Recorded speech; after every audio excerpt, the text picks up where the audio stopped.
Hi there guys, it's Alex here from Elite Football Conditioning, and today I'm coming to you with a very different video to normal.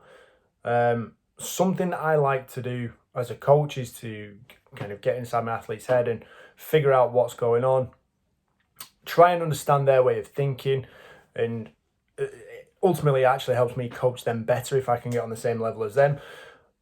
But this particular question is something that I've recently asked to a load of my athletes and also to a few people on social media. And I want to do the very same thing to you now.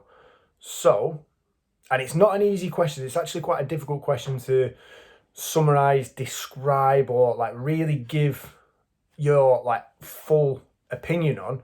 So I want to limit you to one word.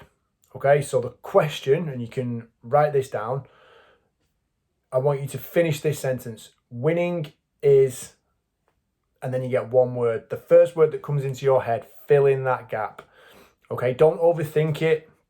Don't spend too long on it. Literally just pause the video, finish that sentence. Winning is, and then whatever you put, whatever first comes to mind. Okay, hopefully you've paused the video. Hopefully you've written that down or at least thought about it. So what I want to go over now is the actual definition of winning based on the dictionary. So gaining a result in or relating to victory in a contest or competition. It could be a winning streak. I'm not interested in a winning smile. I don't smile that often. Then we go into the verb, be successful or victorious in contest, conflict, sport, game, whatever. I like this bit. United won 4 games in a row. I don't remember the last time that happened as a Man United fan. Oh yeah, we could get political here. The government was winning the battle against inflation. It's probably better that we don't go too deep into these things. Ultimately, we've got a reasonable summary there, but I want to know what has popped into your mind first of all. And what I'm going to do is run through a few of the answers that I had from social media, obviously both good and bad, and then my thoughts on the matter as well. So I want to run through what I would determine as being a poor description, or a description that gives a false representation of what winning actually is and what is actually required in the process to win. So for you people who have put something along the lines of winning is achievement, not necessarily true, because as my team recently experienced over the weekend, you can have a poor game, you can have a bad decision that goes against you. There are so many factors that can happen on the pitch and in the space of the time you're playing, whether it's 90 minutes, 80 minutes, 60 minutes, and you can lose. But does that define winning overall? Does that define you as a person? Does it define your season? It can happen to anyone. All the best players, athletes in history will have lost at one time or another. It happens. But if being a winner is who you are, then it is pretty much irrelevant in the short term. So can it be defined as achievement? Not necessarily, although achievement will be part of it. If you described winning as fun, go and have a rethink. Okay, winning is that end result, like maybe when you've won a championship or a league title, or you've won a big derby, a very important game. That final part, when it's done, that final second immediately after it's over, might be fun. The night out afterwards might be fun. But the process to get there, are you going to tell me that that's fun? Really, if you're having to fight and compete, and let's be honest, winning is reserved for the very minute few. It's the final 1% that gave more than everybody else. Are you going to tell me that you giving more than everybody else and committing, giving up time, dinners out with friends and family, missing out on birthdays, birthday parties, are you saying that all that's fun? have a little rethink. Satisfying. I mean, dessert's satisfying. Winning? No, winning's not satisfying. Winning's not. That's again, that's all part of when it's over and done with, and that doesn't make up winning. Sorry, in my definition, it simply doesn't make up winning. Enjoyable. Amazing. Again, they all fit into the same little bit. So if you think that winning is fun, satisfying, enjoyable, amazing, you're painting a false representation of what winning really is and what it's going to take for you to get there. Because the things that are required on the way are none of those things.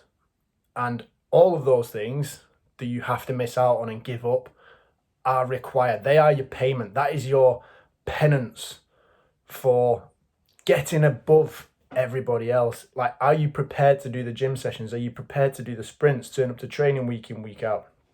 I'm hinting to where this is leading. Are you the one who's sleeping correctly, eating, fueling yourself right before games? Are you doing your foam rolling, stretching, recovery sessions? Are you doing ice baths, cold showers? Are you paying the price? That is the thing. So what winning really is, let's go. In one word, and these are some incredible answers. I absolutely love some of these. Sacrifice.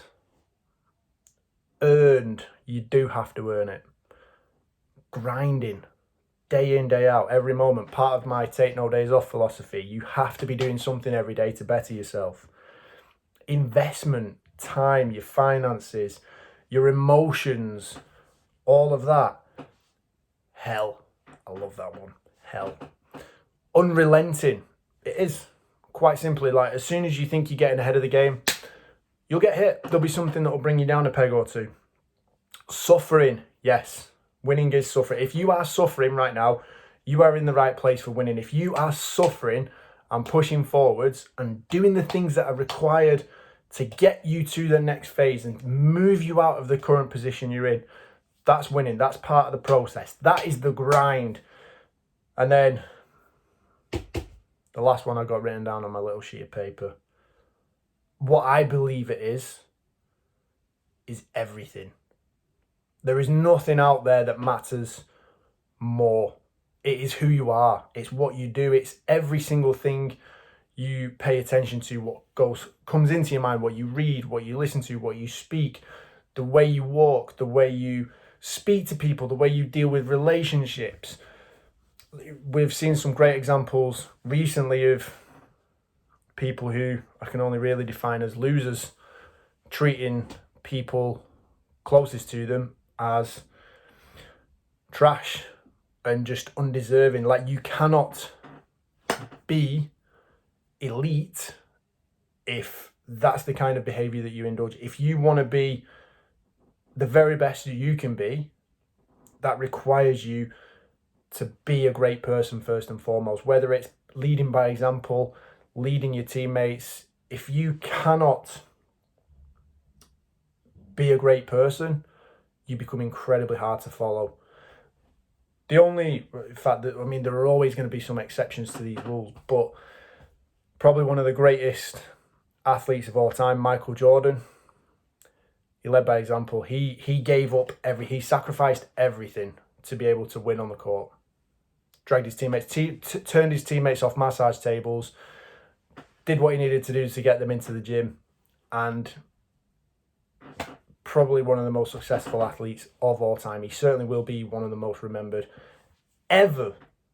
Like, I don't think there'll be many people, certainly everyone watching this video will have heard the name Michael Jordan, even if it's just because of the goddamn shoes.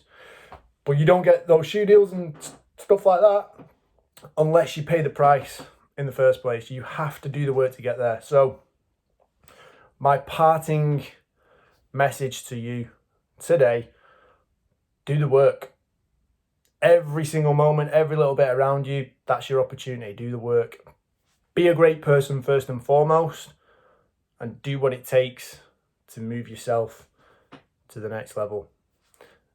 Enjoy the process. That's winning.